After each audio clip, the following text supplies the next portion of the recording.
First of all, my dear students, this is a great day for you, and remember the portals of this institute where you studied. Mr. Sanjeev Goenka, Professor Bonik, Professor Dholakia, Dr. N.K. Singh, one of our great mentors in the service, Ambassador Konadi, Professor Nag, and Dr. V.K. Sharma, Professor Banerjee, and a lot of others. First of all, let me thank you for the kind words that you have said and the trust that you have reposed. I left this city exactly 10 years ago. And when I look back, I can look at it with both fondness and a sense of clinical detachment.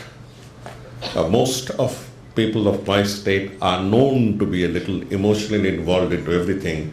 Therefore, clinicality is not one of the virtues that are bestowed here. Having said that, the topic for today fascinated me, and therefore I took some time out. I normally don't like to read from written speeches, but here it is. It's my privilege to be with you, so many bright young minds, to share a few thoughts with you on a rather debatable subject, whether Kolkata is losing its charm as a knowledge center. When we use the word debate, remember, nobody has a monopoly, nobody has a copyright to any firm idea. Every idea is debatable, and it will be a sad day when we accept any idea in either the humanities or the social sciences as an unimpeachable postulate. The very topic presumes, and rightly so, that Kolkata has enjoyed preeminence as a capital of thought and vision. To limit this aspect to just the term culture, because we are fond of calling it a cultural capital, is actually defining it in terms of one very visible and attractive facet of knowledge and thought. Let me quickly recapitulate why and how Kolkata emerged as a center of thought, debate and knowledge and vision in the 19th century. I have put it out in 1, 2, 3 because whatever be our ideas, ultimately we have to box them, we have to put them into straight linear lines or curvilinear ones, because otherwise thoughts tend to go astray. That was the only reason, otherwise one could have flown into literature. Now first, let's go through the reasons. English education began here, and while the rest of India was keeping its distance from the very unclean foreigners, I mean, this is a term that you would perhaps not be very acquainted with, but if you transport yourself to the 16th, 17th and 18th centuries, you must take into cognizance that Indians considered Westerners to be bleach, unclean, and many other things. It was not, the reverse started only in the 19th century. Any case, while the rest of India kept its distance, the elite of Kolkata stretched their hands out to Western education, scientific progress, and the finest of literary thought. My own reckoning is that since Bengal was not fully Sanskritized, nor could it be fully structured in Islam, it retained an autonomy of thought, and even the highest of classes reached out to areas that would be considered rather unorthodox in the rest of India. The permanent settlement of land revenue that was instituted by Lord Cornwallis in 1793, there's a typo here, I apologize for it, it's 1893, make it 1793, created a set of zamindars or rentiers who were entitled to different segments of revenue collection chain. But the point here is that it brought in assured income to the Bengali Babu, who could then indulge in the acquisition of knowledge and in the cultivation of culture. This is a fact that we sort of don't mention. It's almost like the English squires who had the luxury of getting into domains where the rest of the world struggled. Kolkata and Lower Bengal region were not steeped in orthodoxy, which made the transition easier for the higher caste religious reformers to challenge the Shastric mindset and dare to cross the forbidden seas and oceans without losing caste. To the younger generation, this would be again a surprise that from the orthodox parts of India, one was not permitted to cross the seven seas as late as the 40s, 30s or 40s. In fact, one of the Rajas of Rajasthan actually carried huge drums of Ganga water to cleanse himself. Yeah. Raja Ram Mohan crossed over in the 1820s, which is well before anyone. Let us recall Raja Ram Mohan Roy, the first Indian to reach England, notable England, and one who was acknowledged by the British for his great knowledge and accomplishments as someone who moved fluidly from one treasury of knowledge to the other: Sanskrit, Persian, English, Bengali, and many others. This fluidity of knowledge is something I would stress upon. Though the universities of Calcutta, Bombay, and Madras were set up in the same year, that is 1857, Calcutta forged past the orthodoxy and caste fixation of Madras University and the initially limited reach of Bombay, which of course picked up and thus attracted some of the finest brains. The declaration of Queen Victoria as the Empress of India after the mutiny, after the First War of Independence in 1858, strengthened the position of Bengal and Kolkata, leading to unheard of prosperity and the rapid development of academic and scientific infrastructure facilities, befitting their new status as the second capital of the city of the British Empire. The intellectual debate that was triggered off in Serampore, Fort William College, Fort William Hindu College, Sanskrit, and finally the Presidency College, set up far ahead of other provinces by great reformers, stressed not only on Western education, but a passion to acquire knowledge from the Greek and Roman classical traditions as well, and to add to the wealth that we already had of Persian, Arabic, and Sanskrit education systems. This was an eclectic thing. The first multilingual printing press was set up in Serampore by William Carey, and pioneers like Alexander Duff, who are partly forgotten now, inculcated that education and knowledge were to be valued for their own sake, without necessarily insisting on economic returns or political benefits. The Renaissance in India therefore began in Calcutta, Kolkata, and thrived on its soil, and to some extent in the relatively less orthodox environs of Bombay, while much of India, most of India, remains steeped in traditional values systems and religious constrictions. The atmosphere prevailed almost unchallenged till the 1920s. That is well after the shifting of the capital to Delhi was announced in 1911, and it started taking place in installments.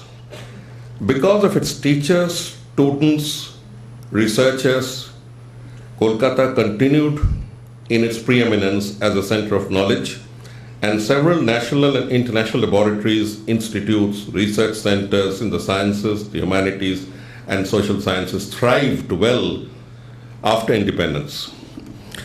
Teachers make an institution, students define its brand.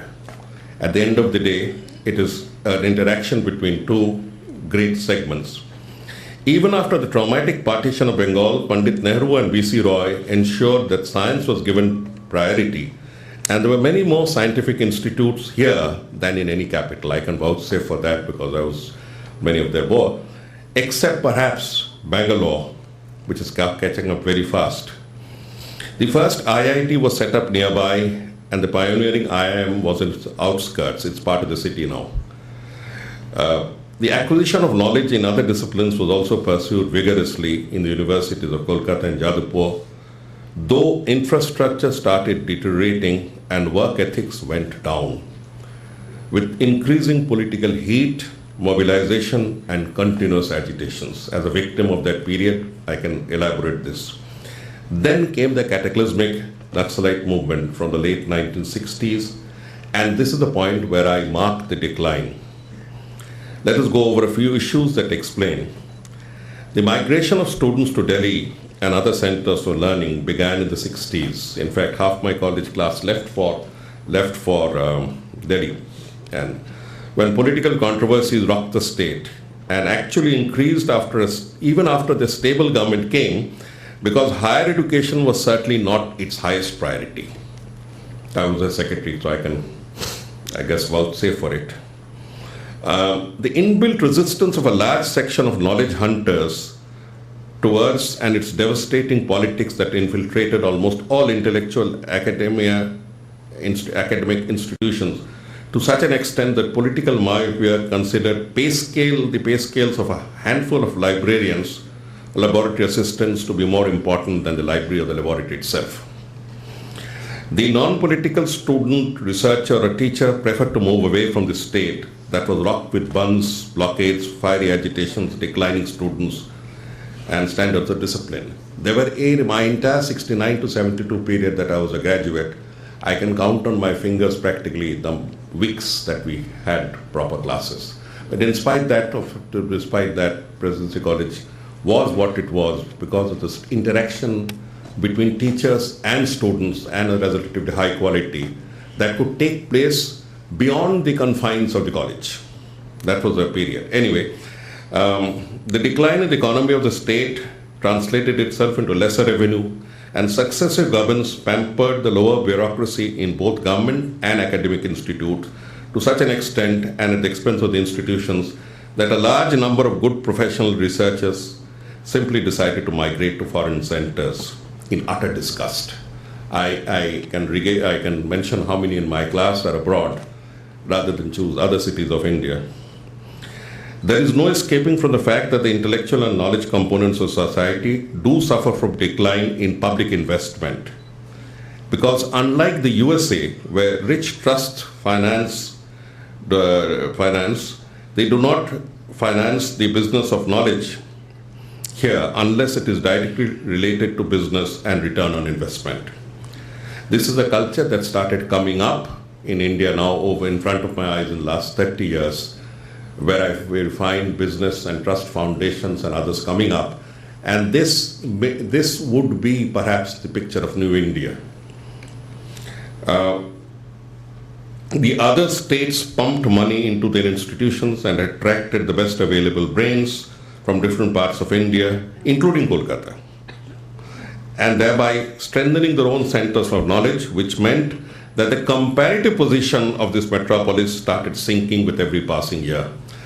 The schism between the different political beliefs here has been so acute in the last 4 decades that even civilized conversation or dialogue was often not possible.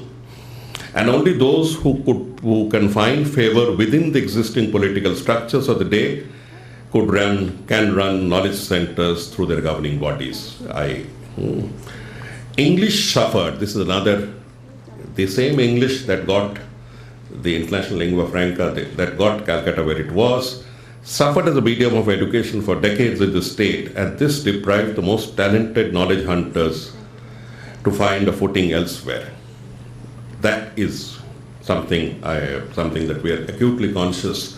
It is an all-India phenomenon, but in Bengal it comes out very prominently when, after the best of education, you find students who cannot articulate even the simplest of their statements, though they are otherwise well-versed.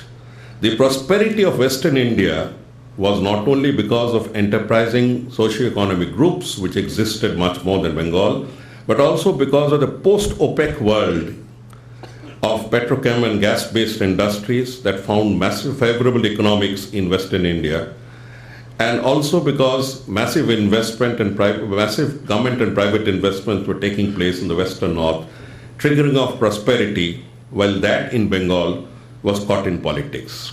Who's responsible, I would not know, but what I'm mentioning is just a fact. I happened to head Haldia Petrochemical for quite some time and got the taste of what was going on. One major reason for central and private investments took place here was a unique phenomenon of did not take place here, while lesser private investment took place here, is a very unique phenomenon that exists only in this state.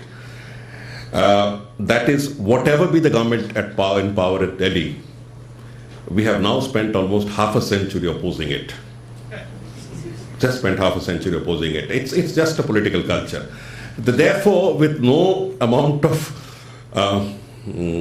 I won't even use the word symbiosis, with no amount of good understanding or with this hostility. Of course, it's got nothing to do with X politics or Y politics. I have no choice. But what I'm mentioning as a social scientist, the fact of life, that almost for 50 years, 40 years plus, whatever, if it's an X government here, it's a Y government there, and they're not talking to each other. I have mentioned this, that the net result of all these factors is there was a perceptible decline in the city being the most favored destination of the city, a center of knowledge. But even so, whenever people discuss culture, they still say that Kolkata is so steeped in it. An interesting fact is that the new world of information relies more on the digital, and those who create an ambience for IT gained over those who still relied on brick mortar, books and labs. But the dice rolls relentlessly, and suddenly the landscape changed very fast. The rise of the internet and virtual presence in lieu of the physical means that it does not matter where one is located, but more on who knows what, who thinks what, who offers what. So we move from the physicality of the argument to the fact that it is the knowledge and the speed at which it travels that will really matter. And therefore, I take the bottom out of the subject, whether this is the knowledge capital or somewhere else is the knowledge capital. And in ancient classical, Minerva was a goddess of knowledge, and the owl was her companion or Vahan. Hegel had rightly said that the owl of Minerva flew only after dusk. The best efflorescence of the Greek mind came after Greece had gone through its decline.